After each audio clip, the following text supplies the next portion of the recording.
Hello, hello mga ka-cookers! Budget ulam ang iluluto natin ngayon. Medyo tipid pero hindi natin titipirin yung sarap at masustansya. Handa na ba kayo? Let's start! Kung bago ka pa lang sa channel na to, please don't forget to subscribe and click the notification bell para lagi kang updated sa mga bago nating uploads. Una nating iluluto yung ginataang gulay natin, sitaw at kalabasa. Nagigisa na tayo dito ng bawang. Isusunod na natin kaagad yung sibuyas kapag nag-golden brown na yung bawang. Yan, hintayin lang natin to hanggang sa maging translucent, syempre, para the more na mas magigisa tayo, magigisa natin yung mga aromatics, mas lalabas yung sarap sa ating potahe. Ilalagay na natin yung 1/4 na giniling. Actually, yung binili ko, kaya medyo tipid to, bumili akong giniling na kalahating kilo. Ang ilalagay ko lang dito yung 1/4. Yung mamaya, yung 1/4 gagawin naman nating patty para may partner itong gulay natin. So, aasinan lang natin to, tsaka konting paminta. Yan. So, habang ginigisa natin yung giniling natin, importante na isisa na natin siya para meron na rin siyang lasa. Yan, kahit papano, no? So, gusto ko maglagay ng asin at paminta sa simula ng dish, tapos sa bandang dulo, para matatansya natin yung lasa. Maglalagay lang tayo ng tubig dito kahit mga 1/4 cup, pampalambot lang ng ating giniling. Okay, so tatakpan natin to hanggang sa kumulo at medyo lumambot na yung karne.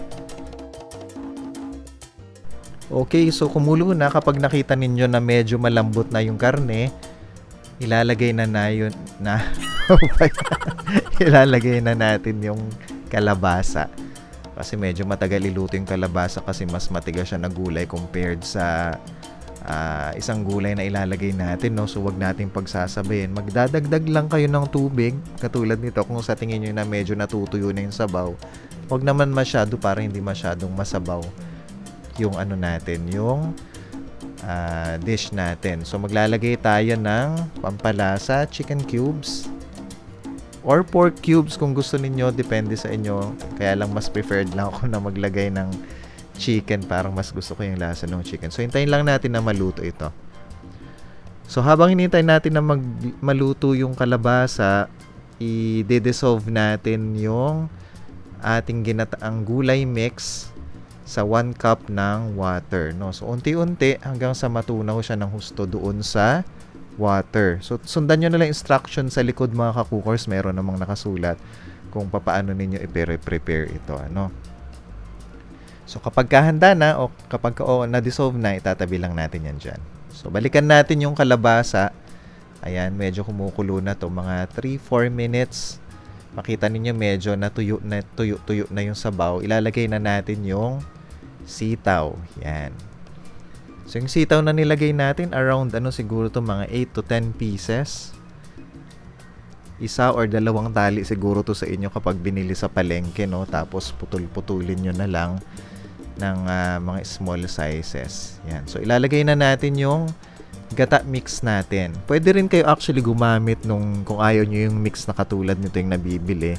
Pwede kayo yung niyog mismo, pipigaan nyo yung unang gata, maglagay kayo nun ng 1 cup, tapos yun yung gagamitin nyo. So, hintayin lang natin to na kumulo.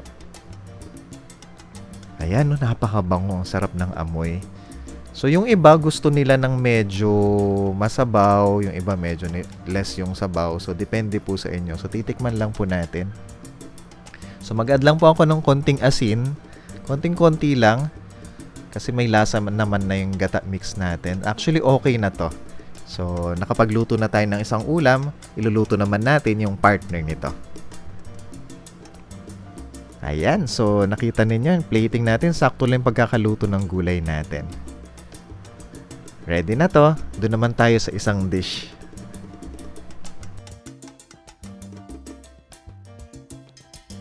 So, ito naman yung 1/4, yung kalahati nung giniling natin kanina, yung 1/4 kilo.